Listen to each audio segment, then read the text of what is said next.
자, 안녕하십니까. 전원성입니다. 자, 이번 710 대책이 나오면서 주택임대사업자는 사실상 폐지된 거나 마찬가지이고, 기존에 있던 임대사업자까지 폐지를 하라라는 지금 정책으로 나온 것으로 판단이 됩니다. 그래서 지금 사실상 주택임대사업자는 사실상 폐지가 된 구체적인 내용을 710 대책으로 한번 살펴보는 시간을 갖도록 하겠습니다. 자, 주택시장 안정 보완 대책이 아니라 저는 그 주택시장 안정을 위해서 보복 대책이라고 명칭을 하고 싶을 정도로 이번 대책은 너무 세율로 인해서 너무나 주택을 잇는 사람들한테 옥죄는 정책인 것으로 판단이 되고요.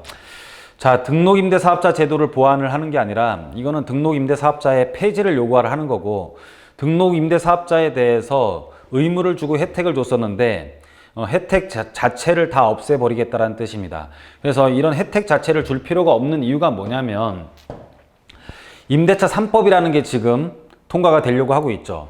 임대차 3법이 통과가 되고 나면은 주택임대사업자에 대한 혜택을 줄 필요 없이 모든 다주택자의 임대 물건은, 그리고 임차인들이 이런 임대차 3법으로 인해서 법으로서 그냥 임대주택 사업자에 대한 법으로 우리가 그 혜택을 보는, 임대료 상승에 대한 혜택을 보는 이런 것들이 아니라 그냥 아예 법으로 모든 사람들은, 우리나라 모든 사람들은 임대사업자와 똑같은 의무를 법제화시킨다라고 하면 될 것 같습니다. 그래서 임대사업자에 대한 혜택을 줄 필요 없이 임대사업자가 해야 되는 의무를 그냥 임대차 3법으로서 법제화시킨다. 그래서 전월세도 신고를 하면서 투명화시키고, 전월세에 대한 상한제를 부여를 하면서 임대사업자가 할 수 있는, 임대사업자가 지켜야 되는 의무를 임대차 3법으로서 법제화시키고, 계약갱신 청구권도 주면서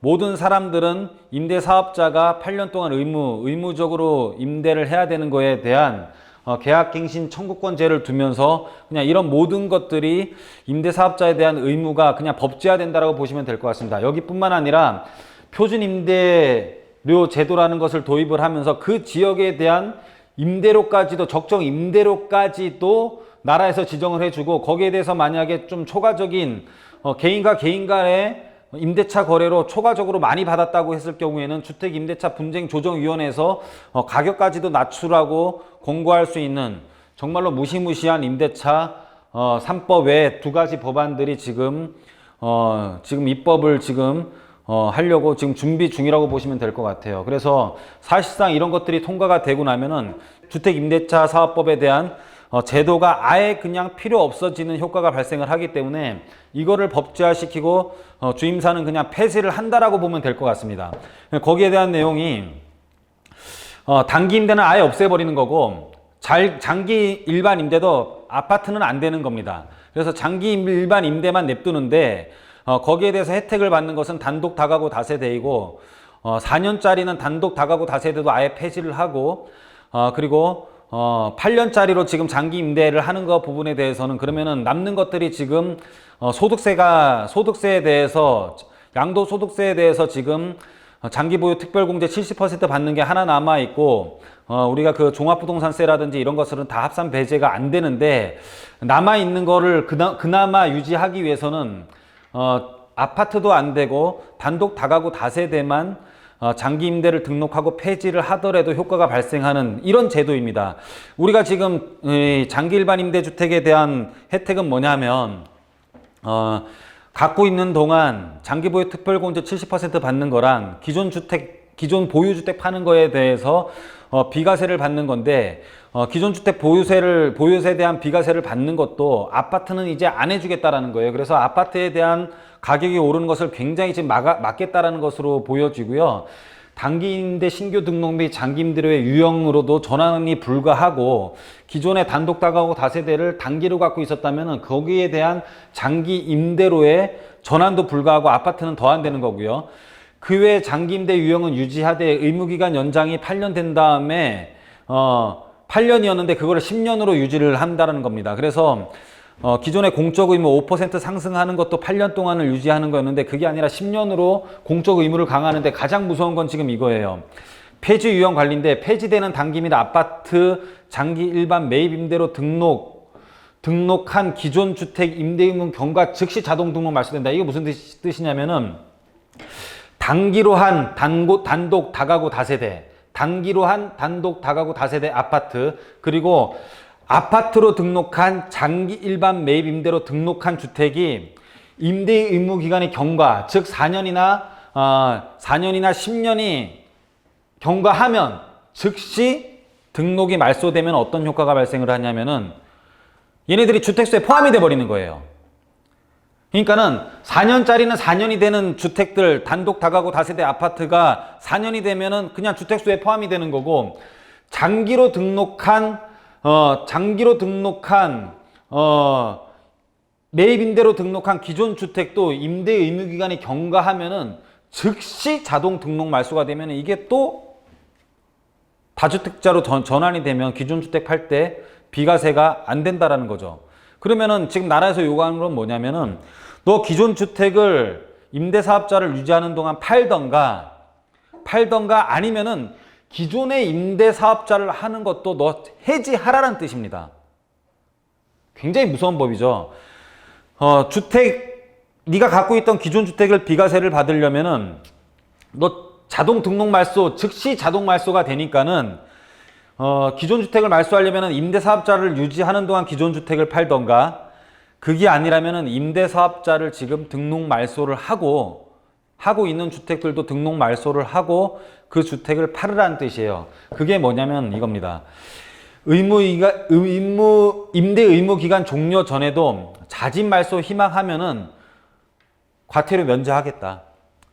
자진 말소하면 과태료 면제할 테니까는 그거를 팔아라. 그리고 내년 6월 이후부터는 이 주택은 중과가 기존 그 요율에서 6에서 42%에서 기본 양도소득세율에서 20%가 추가되고 3주택은 30%가 추가되는데, 그게 아니라 과태료도 면제해 줄 테니까는 그 안에 지금 등록 말소하고 내년 6월 전에 팔으라는 뜻으로 해석이 돼요. 그리고 기등록 주택은 등록 말소 시점까지 세제 혜택은 유지를 해주겠다. 그동안에 재산세라든지 종합부동산세 합산 배제했던 부분은 유지를 해줄 테니까는 등록 말소하고 과태료 안 해줄 테니까는 팔아라, 이 뜻입니다. 앞으로 등록도 안 되고 기존에 있는 것도 팔고, 아니면은 너 즉시 자동 말소되니까는 기존 주택을 소유하고 있던 주택을 팔던지, 아니면은 소유하던 주택은 계속 네가 유지를 하고 나머지 임대사업자에 대해서는 등록 말소 허용해 줄 테니까는 팔아라. 사실상 임대사업자 제도가 전부 다 폐지하고 했던 것들도 폐지하라는 뜻으로 지금 해석이 됩니다. 그리고 사업자까지도 관리를 하겠다. 그래서 앞으로 등록 임대사업자 내시라, 의무기간도 준수를 할 거고 임대료 증액 제한하는 것들 여러 가지들을 계속 규제를 할 거니까는 이런 모든 것들을 중간에 폐지하고 팔든지 앞으로는 안 받아주겠다.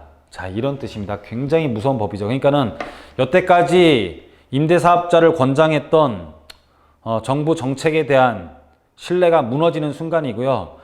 그런 것들에 대해서 지금 살아있는 것은 사실은 아파트 외에 임대주택을 허용하는, 그러니까 오피스텔과 다세대는 장기 일반 임대가 되는 지금 이 정도뿐이고 나머지는 정말 다 해제가 됐다라고 보셔도 될 것 같습니다. 그래서 이렇게 지금 장기로 아파트 외에 임대주택을 허용하더라도 등록이 임대 의무기간이 되면은 자동으로 말소되기 때문에 임대 등록을 해놓고서 본인 주택은 또 팔아야 되는 이런 현상이 생깁니다.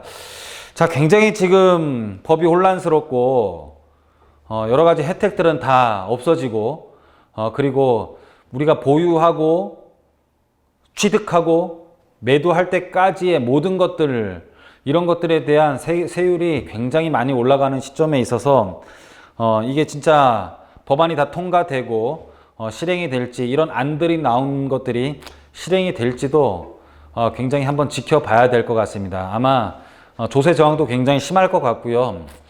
여당과 야당이 굉장히 의견 불합치도 많을 것 같은데 지금 뭐 절대 다수의 여당이다 보니까는 어느 정도 이런 것들은 다 통과되지 않을까라고 판단도 되긴 합니다.